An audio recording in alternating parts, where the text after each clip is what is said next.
도반님, 혹시 이런 생각을 해보신 적 있으신가요? 왜 어떤 집은 들어서는 순간 공기가 맑고 따뜻해서 마음이 편안해지고 또 어떤 집은 들어가자마자 이유 없이 답답하고 불안해지는지 말입니다. 집은 단순히 우리가 잠을 자고 밥을 먹는 공간이 아닙니다. 집은 곧 우리의 마음을 비추는 거울이며 우리의 운명을 키워내는 밭과도 같습니다. 그래서 옛사람들은 가정이 편안해야 만사가 편안하다라는 말을 늘 강조하셨지요. 부처님께서는 모든 것은 인연 따라 생하고 인연 따라 멸한다고 하셨습니다. 인연이라는 것은 단순히 사람과 사람 사이의 만남만을 뜻하는 것이 아닙니다. 우리가 사용하는 물건 하나, 집안에 두고 있는 장식 하나도 모두 인연의 흐름 속에서 우리와 함께 숨쉬고 있는 존재입니다. 어떤 물건은 우리의 마음을 맑히고 복을 불러오지만 어떤 물건은 우리의 마음을 혼탁하게 만들어 고통과 불행을 불러오기도 합니다. 집안의 작은 물건조차 인연이 되고 씨앗이 되어 우리의 삶을 크게 바꾸어 놓는다는 사실을 아시는지요? 풍수학에서는 이를 더욱 분명히 말합니다.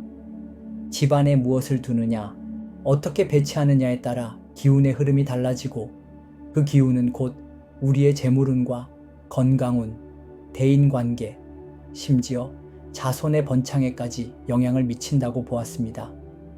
사실 풍수라는 학문은 단순히 장식이나 미신이 아니라 우주 만물의 기운이 어떻게 순환하는지를 연구한 동양의 지혜입니다. 그렇기에 지금 내가 살고 있는 집은 단순히 내가 머무는 공간이 아니라 우주와 연결되어 있는 하나의 장이고 그 장 속에서 어떤 기운이 돌고 있는가에 따라 내 삶의 흐름도 바뀌게 되는 것입니다. 도반님, 사람은 누구나 행복을 원합니다. 불행을 원하면서 살아가는 이는 단 한 사람도 없습니다. 하지만 현실은 어떻습니까? 어떤 분은 끊임없이 돈 문제로 괴로워하고 또 어떤 분은 건강 문제로 발목 잡히며 또 다른 분은 가족 간의 갈등으로 마음고생을 합니다. 이런 문제들이 단순히 개인의 노력 부족 때문만은 아닙니다. 보이지 않는 기운의 흐름이 막혀 있거나 불길한 상징을 곁에 두었기 때문에 저절로 불행이 몰려들기도 하는 것입니다. 그러나 반대로 아주 사소한 것 하나만 바꾸어도 삶은 놀랍도록 달라집니다. 현관에 발매트를 두는 것, 작은 식물을 드리는 것, 전신 거울 하나를 거실에 놓는 것, 이런 단순한 변화가 집안의 기운을 바꾸고 우리의 운명을 바꾸어 놓습니다. 실제로 많은 상담을 통해 확인해 보니 집안 환경을 조금 바꾸었을 뿐인데 막혀있던 동일이 열리고 우울하던 마음이 밝아지고 가족 간의 대화가 살아나는 경우가 참 많았습니다. 부처님의 가르침은 늘 마음을 청정히 하라는 것입니다. 마음이 맑으면 환경도 맑아지고 환경이 맑아지면 운도 따라 들어옵니다. 그래서 우리는 집안의 물건 하나, 습관 하나를 대수롭지 않게 여기지 말아야 합니다. 그것이 바로 내 마음을 맑히는 도구가 되고 내 운명을 바꾸는 발원이 되기 때문입니다. 오늘 저는 도반님께 집안에 반드시 두어야 할 복을 불러들이는 10가지 상징을 말씀드리고자 합니다. 그러나 단순히 물건의 이름만 말씀드리려는 것이 아닙니다. 그 속에 담긴 불교적 의미와 인연의 깊은 가르침을 함께 나누려 합니다. 왜냐하면 단순히 물건을 둔다고 해서 복이 들어오는 것이 아니라 그 물건을 바라보는 우리의 마음가짐, 그것을 대하는 우리의 태도가 바로 복을 부르는 열쇠이기 때문입니다. 자, 이제 한번 생각해 보십시오. 지금 당신의 집에는 어떤 물건들이 있습니까? 그 물건들이 당신의 마음을 편안하게 해주고 있습니까? 아니면 알게 모르게 불안을 일으키고 있습니까? 오늘 제가 전하는 이야기를 통해 도반님들께서 집안을 다시 한번 살펴보고 불행을 막고 행복을 불러오는 지혜를 얻으시길 바랍니다. 이 길이 곧 부처님께서 말씀하신 올바른 삶, 행복한 삶으로 나아가는 첫걸음이 될 것입니다. 집안의 가장 강력한 기운은 바로 사람의 기운입니다. 부처님께서는 마음이 곧 세상을 만든다고 하셨습니다. 즐거운 마음이 있는 곳에 자연스레 복이 깃들고 웃음이 가득한 집에는 재물운도 따라옵니다. 그래서 집안에는 언제 보아도 미소가 지어지는 물건이 하나쯤은 있어야 합니다. 가족이 함께 웃었던 사진, 유쾌한 기운이 느껴지는 장식품, 혹은 소박하지만 정겨운 기념품이 좋습니다.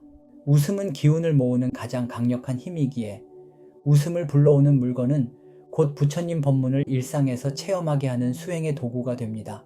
난초는 예로부터 군자의 기품을 상징하며 명예와 존귀를 불러들이는 식물로 여겨졌습니다. 소나무는 사철 푸르름으로 변치 않는 지조와 장수를 뜻하지요. 실제로 부유한 집안에는 반드시 난초나 소나무가 있었습니다. 풍수에서는 이 두 식물이 집안에 머물면 명인과 장수운이 함께 머문다고 봅니다.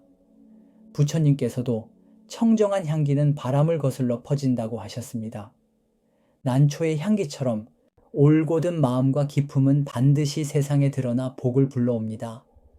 난초 한 그루, 소나무 그림 한 점이 단순한 장식이 아니라 가문의 기운을 높이는 수행의 장치가 되는 이유입니다. 거울은 단순히 모습을 비추는 도구가 아닙니다. 거울은 내 마음을 비추는 수행의 장치입니다. 부처님 앞에 향과 촛불을 올리는 것도 결국은 내 마음을 비추어 보라는 뜻이지요. 전신 거울을 거실에 두면 집안 전체가 환해지고 스스로를 매일 새롭게 돌아볼 수 있습니다. 풍수에서는 거울이 재물을 불러오는 도구라 하여 빛을 반사해 기운을 넓히는 역할을 한다고 합니다. 그러나 가장 중요한 건 그 거울을 통해 내 얼굴에 미소가 있는가, 내 마음이 밝은가를 돌아보는 일입니다. 거울을 두는 것은 곧 스스로에게 매일 법문을 들려주는 것과 같습니다. 현관은 집으로 기운이 드나드는 첫 길목입니다. 그런데 이곳에 발매트를 두지 않으면 불순한 기운이 고스란히 집 안으로 들어오게 됩니다. 화장실 앞에 발매트를 두는 것도 같은 이유입니다. 재물운이 흘러나가지 않도록 막는 장치이지요. 부처님께서는 작은 구멍으로도 큰 배는 가라앉는다고 말씀하셨습니다. 사소해 보이는 현관과 화장실의 관리가 곧 복을 지키는 길입니다.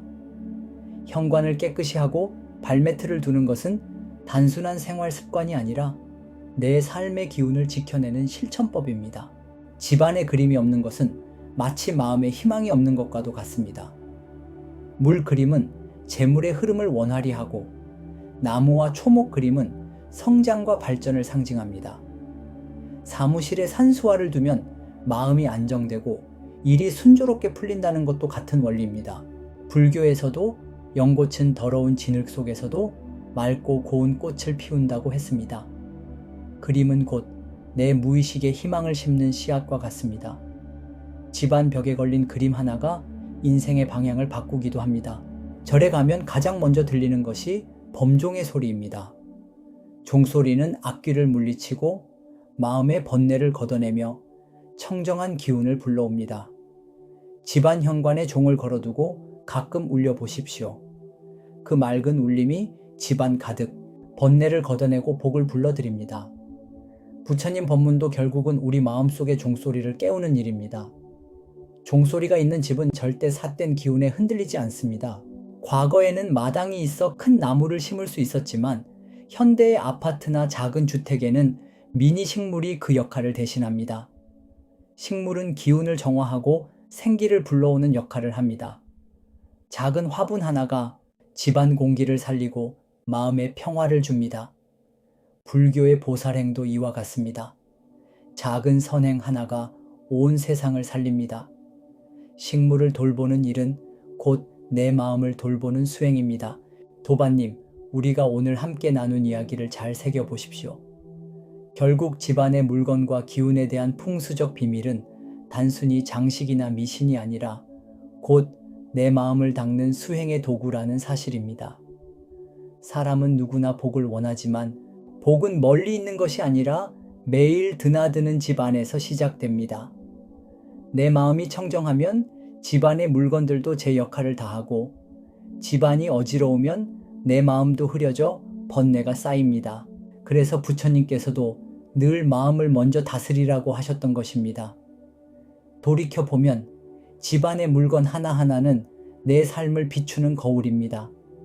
식물이 시들어 있다면 그것은 내 마음이 지쳐 있음을 보여주는 것이고, 거울이 더럽다면 내 내면이 흐려져 있음을 알려줍니다.